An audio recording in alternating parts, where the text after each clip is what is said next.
Understanding customers is never easy. What can you expect? We are living in a complex world, but it's doable. You simply have to prepare proper questions. Here they are.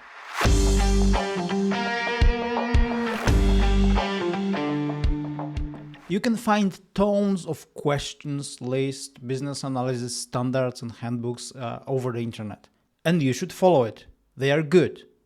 But sometimes you have to really know what to focus on. And what I recommend is to focus on a few things that are not so obvious, but really crucial. We need to really take care of adoption and having our products, our results used in the long term. So you should focus on what will really inspire users to use these tools not just once. The second thing is the context, so how they will be used. And the third one, people are always inspired by something. They have a lot of things around them and they are always starting somewhere. They need started somewhere. They have seen something. You have to ask them what inspired them in a positive and negative way. What inspires you? This isn't exactly the question I would start with. However, quite often people start the discussion about their needs telling something about the software or solutions they've seen, they liked it, they want to have something similar, they had it in mind. Usually, I start with trying to refocus them on the needs, on all the why and things like that, we know them. But if they really want to share this information, it's maybe better to let them discuss, to let them share with us a number of information they have, and simply try to listen and observe what inspires them.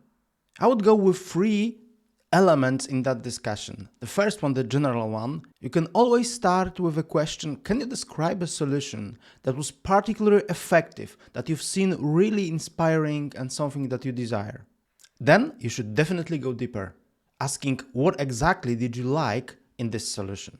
What kind of features, elements, components, they were so effective that you really have seen them like something that can be very useful for you.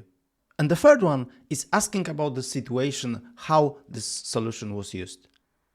This one is a kind of a bridge to the next aspect that we are going to discuss, but let's first stop with this situation. Here you can inspire the people you talk to go into storytelling. For example, you can ask them to describe the situation when last time when they used the product that really impressed them a lot. People like talking, people like describing, and for you as an analyst, playing an analyst role, being an observer and just listening to what people say can be a great source of knowledge. And this part is a really great way to gather information about user experience, about their experience, and then use these elements in your design. In more complex projects, you will definitely have to prepare a kind of process design, so this may be a great starting point. I definitely prefer positive approach. However, sometimes a great source of knowledge may be asking about past bad experience with products. You can ask people about their frustrating or disappointing experiences with solutions, product, software, whatever. This may help you avoid making mistakes during next steps of the design. This solution can work especially in corporate environments when sometimes people simply have to use a kind of software, they cannot simply choose it, which is quite popular in bigger companies. And there are some elements that are really stressful for them, that are really useless in their opinion. They are really decreasing actually their effectiveness. People will compare the things you provided with what they've seen or what they experienced. It's much better to know it in advance and to address it. How will it be used? Primarily, we focus on functional aspects, how it works. But what about the context? Who, where, when, and what is the situation in which they will use our solution?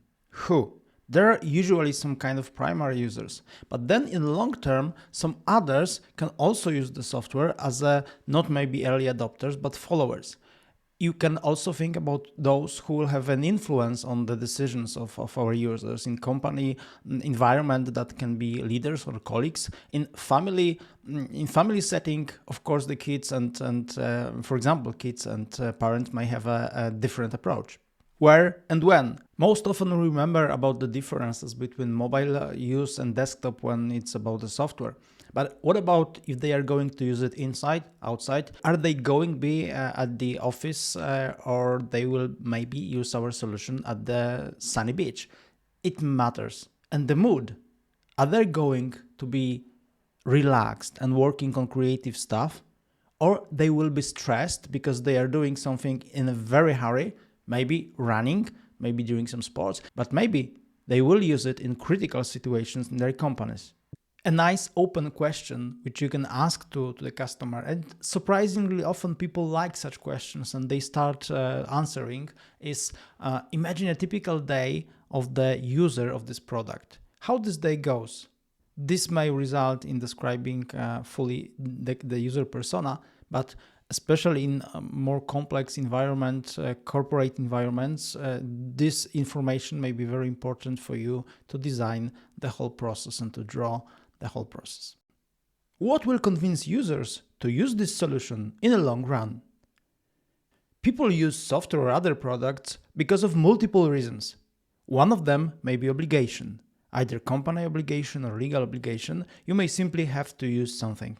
In such situation, you don't have to care about how to convince users to use this solution at all, but you may focus on reducing how much the usage of that is painful for them, or even make it convenient.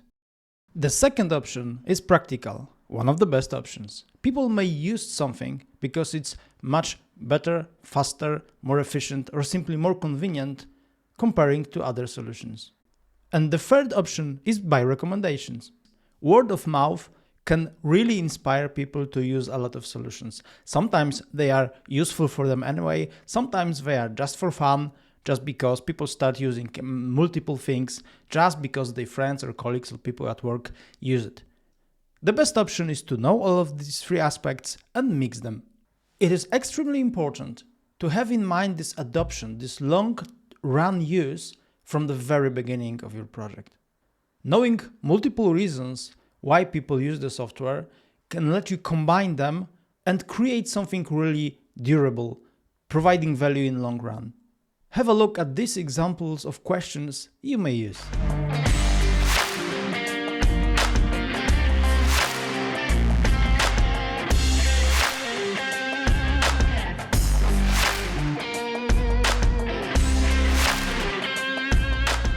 In actually every single product and project I've seen, if someone skipped these three elements at the beginning of scoping, the adoption was not good. They had to get back and do it anyway at the later stage, which usually is less effective than doing that at the beginning. If you are interested in more such questions or tools, or knowing the whole spectrum of business analysis aspects, you will find much more interesting materials on our YouTube channel, but you can also join our practical business analysis course, linked in the description of this video. If you find materials we are sharing useful, like the video and stay connected. If you have an idea what else we should share, let us know. And if you simply would like to have a chat with us over the coffee, contact us.